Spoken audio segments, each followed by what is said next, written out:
Maya Collins was 8 years old when her parents destroyed her world at a cracked kitchen table in Asheville, North Carolina. Her mother Susan took her younger sister Sophie, her father Richard kept her older brother Ethan, and Maya, the middle child, was left behind like someone nobody wanted. No one explained why she wasn't chosen. Her mother only said, "We'll figure something out," and 2 weeks later a county worker drove Maya to Willow Creek Children's Home with one green suitcase and a broken heart. Richard left her at the front steps, promised he'd come back, then drove away and never returned. Life in the orphanage smelled of bleach and loneliness, but in its kitchen Maya found Chef Reuben Marshall, the first person who ever truly saw her. One sleepless night he handed her dough and said, "Knead till it stops sticking," and from that night he taught her baking, discipline, and survival. "The dough doesn't care where you come from," he told her. "It only cares if you show up." Those words became her anchor. Years passed through foster homes that never lasted, but through every move she kept one green suitcase and Reuben's leather recipe notebook. By 16 it was filled with recipes and dreams. At 18 she aged out of the system with $500, no family, and nothing but stubborn hope. She moved to Asheville, rented a tiny room above a laundromat, washed dishes in a bakery until her talent was noticed, and there she met Lorraine Parker, a retired baker who saw something in her worth investing in. Lorraine taught her business, courage, and how to build something of her own. At 26 Maya opened Collins and Crust, a tiny bakery built with borrowed money, sleepless mornings, and faith. 8 Tables became a thriving business, then a local institution known for fresh sourdough, cinnamon rolls, and pecan bars people lined up for. And then, after 23 years of silence, her family came back, not because they missed her, but because they needed her. Richard showed up asking for $40,000 to save his failing auto parts store. No apology, just debt disguised as family. Susan appeared at church performing tears and fake regret.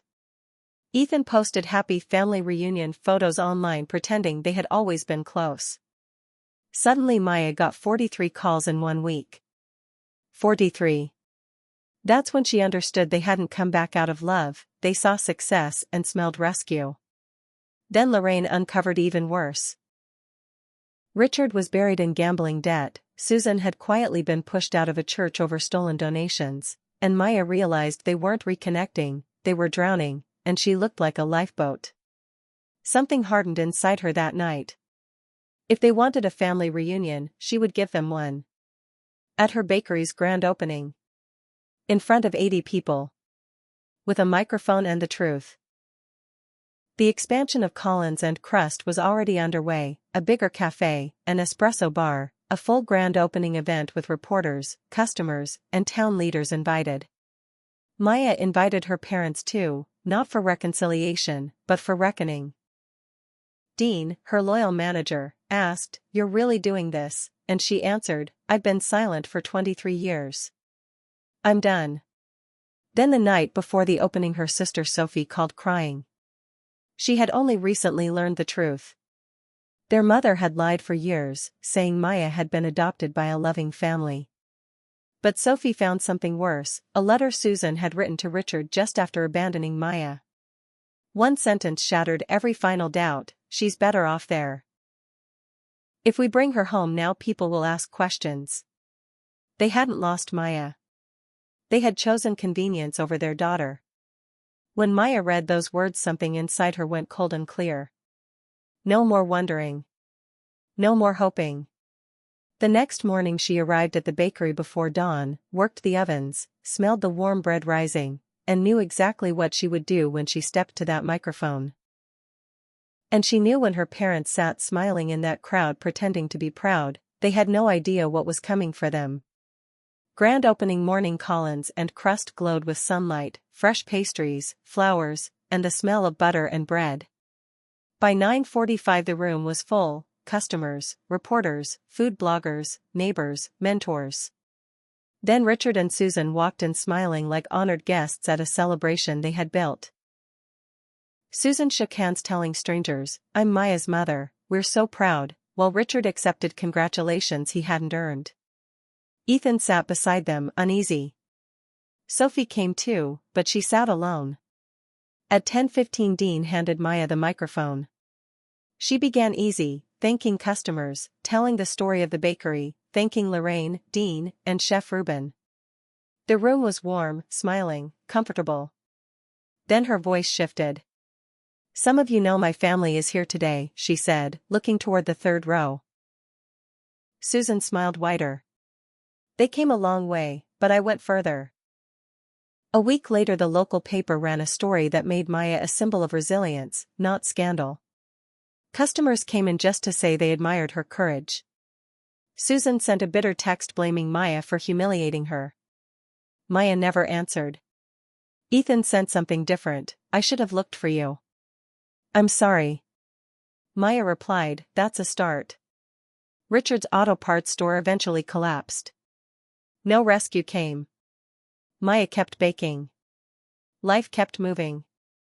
Months passed and Collins and crust grew stronger than ever. Sophie began visiting every month, slowly building a real relationship from scratch. Maya started teaching baking classes to foster kids, giving each child a notebook just as Ruben once gave her one. "Write every recipe down," she'd tell them. "Someday you'll want to remember where you started." One night driving home she passed the road leading to the abandoned children's home where she'd once been left.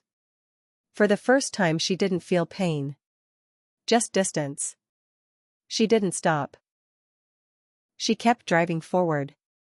Because some people inherit family. Maya built hers. Recipe by recipe. Person by person. Day by day.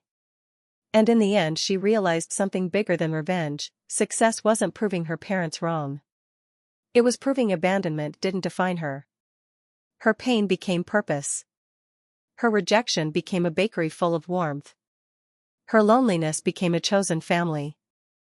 And if there's any lesson in her story, it's this. The people who leave you do not decide your worth, and sometimes the family who chooses you is stronger than the one you were born into. If you were in Maya's place, would you have exposed them publicly, or forgiven them in private? Tell me honestly. Sometimes the hardest truth is the one we most need to hear.